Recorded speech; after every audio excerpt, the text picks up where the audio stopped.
Today I'm telling a story about a very important but overlooked figure who during his own time was like a victim of the propaganda machine, but ended up being called Stupor Mundi, the amazement of the world.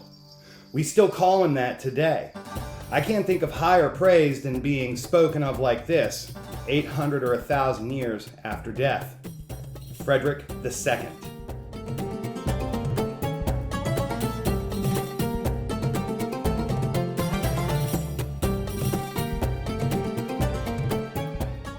Frederick was born in 1194 AD, the son of an emperor, the grandson of an emperor, so he's definitely going to be the emperor too. And Frederick II was born right in the middle of the Crusades era. Convenient if you're the papacy. More on that in a minute. He was the son of Henry VI and Constance of Sicily, back when names were so much cooler. Bob, Sue, Nick. Nick the First of the House of Garrett. Young Frederick was named after his grandfather, Frederick I, also called Barbarossa. Again, way cooler names. Hi, I'm Stan Fink. Sup, Barbarossa. Oh yeah, I didn't mean they were emperors or future emperors of Belgium or France. They were the Holy Roman Emperors, a vast territory. Going back into the 800s AD, the position of Holy Roman Emperor got politically intertwined with the papacy. Convenient, if you're the papacy. More on that in a minute. It was done by design so Europe could stabilize and grow after near constant threats from an emergent Islam were put down. Islam's only about 200 years old back then. Just babies that had quintupled or greater their territory in less than a century. Excuse me, at the dinner table, put him right next to me. Thanks. The Holy Roman Emperor, in the eyes of the papacy, needed to be brought back under control. We can't have secular leaders trying to do the will of someone other than the Pope, which at the time was believed to be like a king version of Jesus, but on earth. We don't think that today, but you should know it was a belief back then. For how many we really don't know, but take it easy.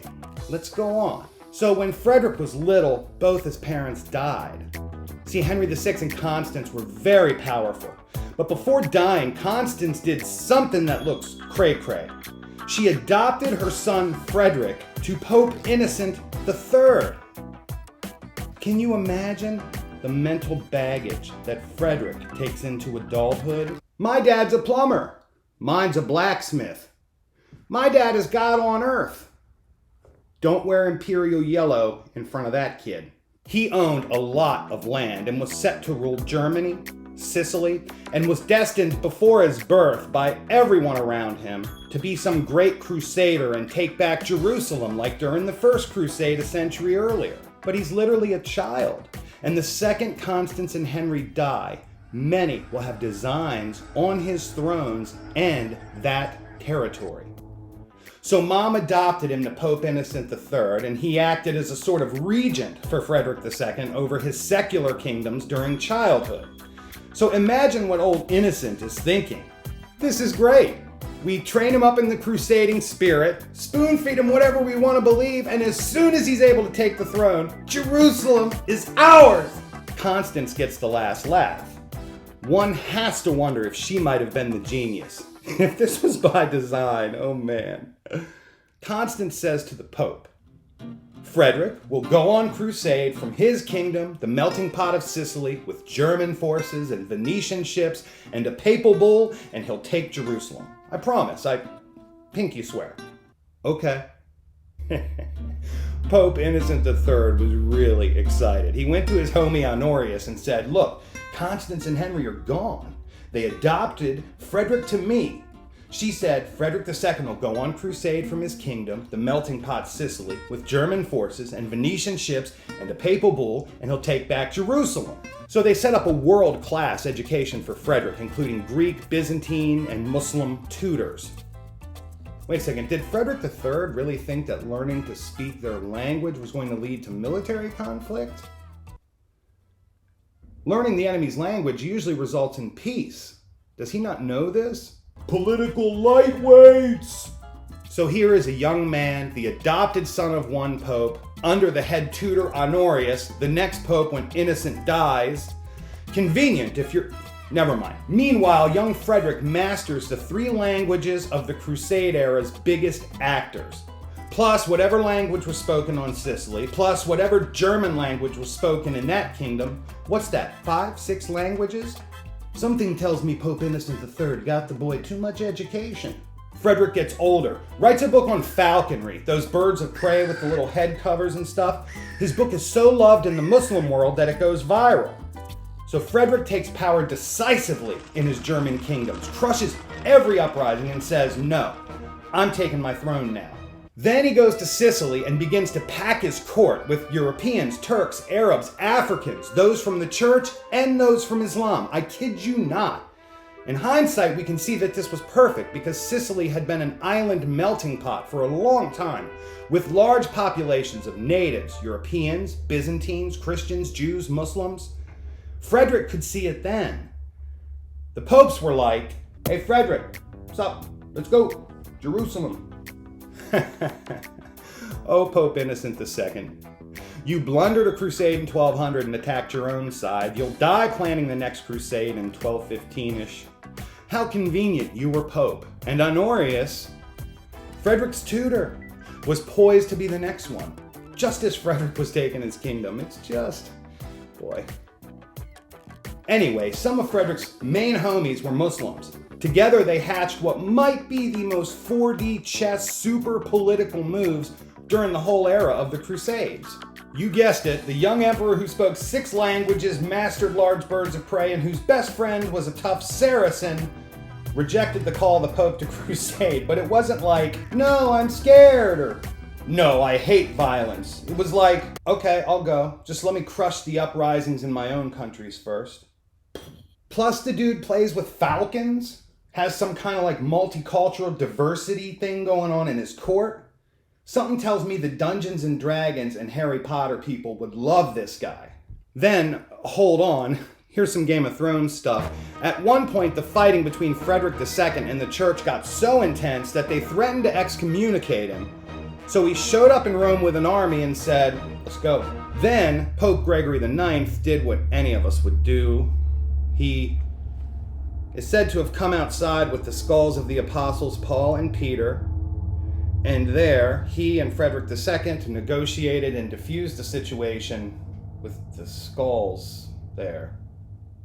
Now it gets interesting. Frederick was going to crusade for Jerusalem. He had already started. He was writing letters back and forth with the Muslim leader Al-Kamil the whole time. See, Ayyubid Muslims in the Holy Land knew that Frederick wanted Jerusalem. They were tied up, though, in a brother against brother war, Al-Kamil against his brother, Turan Shah's children. They wanted power. Now, in my opinion, they were in small part fighting over Frederick. Al-Kamil could see what was up. Christian Europe is stronger than us right now. Do we want Freddy down the street, someone we know, or some blundering idiot bathed in blood from the church? As far as crusades go, the world was reaching the end of a peace agreement set forth about 8 years earlier.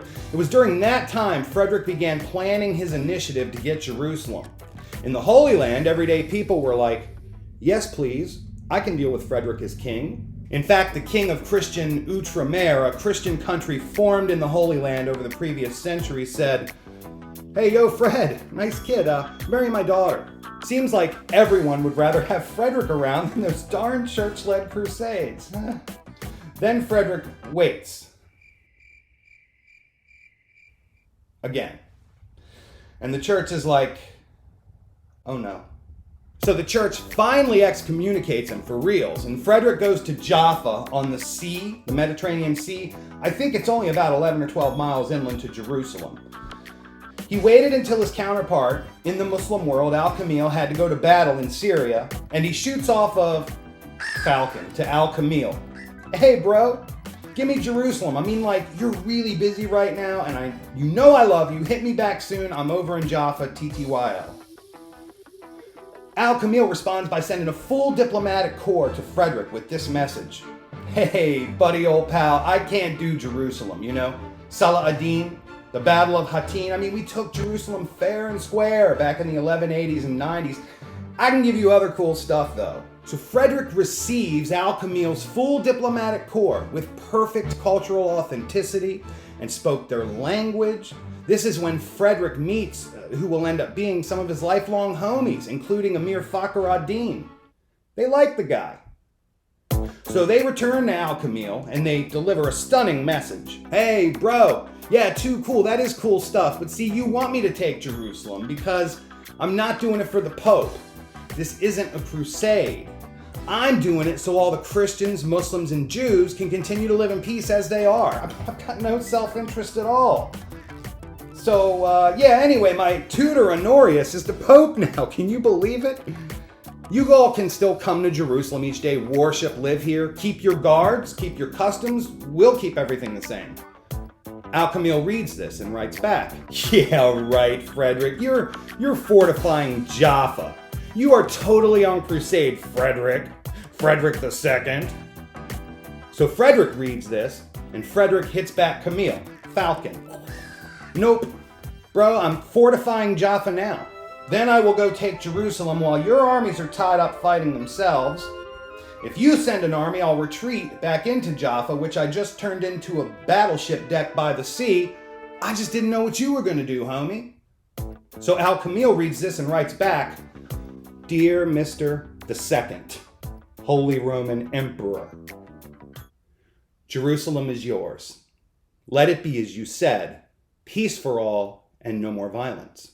There is a ton more to this story. I spoke regular and turned facts into a fun story. I'm going to put several resources in the video description so you can learn these facts in the right order and in great and serious detail.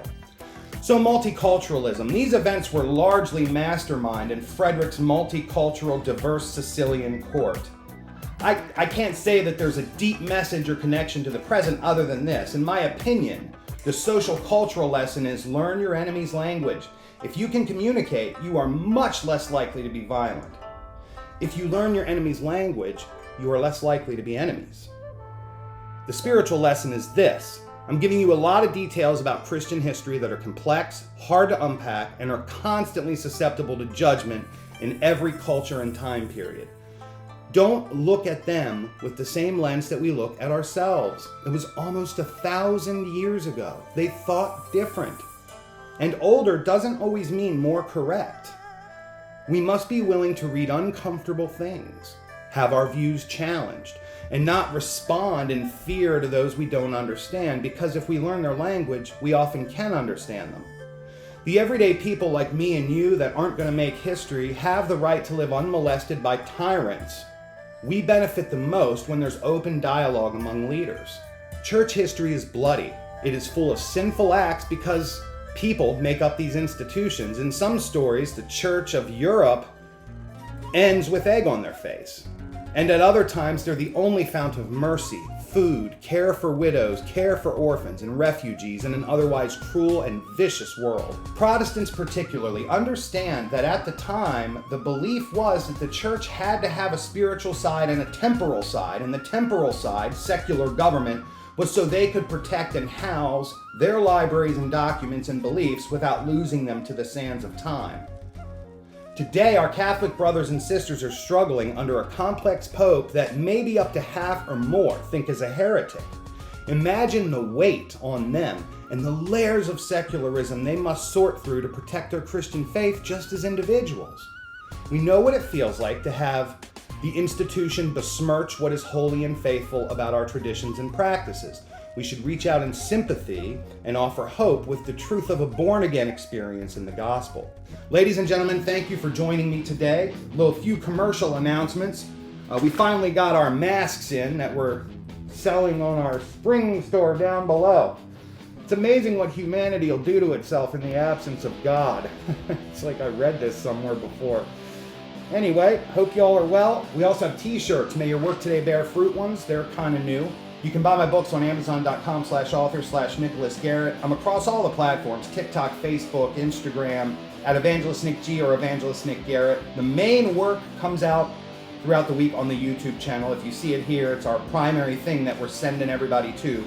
and I appreciate you listening to the story. God bless you, and may your work today bear fruit.